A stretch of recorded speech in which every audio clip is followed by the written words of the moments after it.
ভিন ৰূপহীত বিজেপি আছে তেতিয়াতো কংগ্ৰেছে ৰাজনীতি কৰাই বাদ দিব লাগে য'ত আমাৰ মন কী বাত নহয় য'ত আমাৰ বুথ কমিটি নাই য'ত আমি 2000 ভোট নাপাওঁ তাত ক'ৰ পৰা বিজেপি থাকিল যদি বিজেপি কংগ্ৰেছে কয় ঢিঙত আছে ৰূপহীত আছে চামুগুৰিত আছে নতুন চামুগুৰিত বাগবৰ আছে জনিয়া আছে চেঙা আছে এইটো বিজেপি আৰু একো কৰাৰ দৰকাৰ নাই 126টাতে জিকিবা তেওঁলোকে কালি বিজেপিয়ে কৰিছিল বুলি কৈছিল কিন্তু এছপিয়ে চিনাক্ত কৰিছে যে কংগ্ৰেছৰ নেতৃত্বত এজন ব্যক্তিক তেওঁলোকে জিলা পৰিষদৰ টিকট দিম বুলি কৈছিল নিদিলে তেওঁ আক্ৰমণ কৰিছে এইবুলি মোক এছপিয়ে জনাইছে কিন্তু ইনভেষ্টিগেশ্যনত আমি নদুৱাৰ সমষ্টিত যি বিজেপি সকলোখিনি পঞ্চায়তত আনকণ্টেজ হৈছে কিন্তু কংগ্ৰেছে অভিযোগ কৰিছে যে এইটো ভয় ভাবুকিৰে মনোনয়ন কমিছন নদুৱাৰত আমি বিনা প্ৰতিদ্বন্দ্বিতাৰে জিকিছো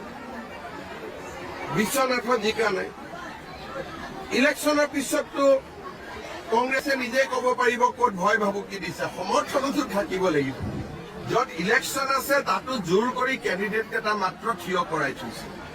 কোনো কেণ্ডিডেটক একো সহায় কৰা নাই কংগ্ৰেছৰ কেণ্ডিডেটখিনি কংগ্ৰেছ পাৰ্টীয়ে পোষ্টাৰ এখনো দিয়া নাই বনাই পেলাই মোৰতো দুখ লাগে সিহঁতলৈ একো দিয়া নাই আমি কংগ্ৰেছত থাকোঁতে এনেকুৱা অৱস্থা নাছিলে উল্টাই টকা লৈছেহে টিকট দিবৰ কাৰণে আৰু পৃথিৱীতো ইমান বুৰ্বক মানুহ আছে কংগ্ৰেছৰ টিকেটৰ কাৰণে পইচা দিয়া নাই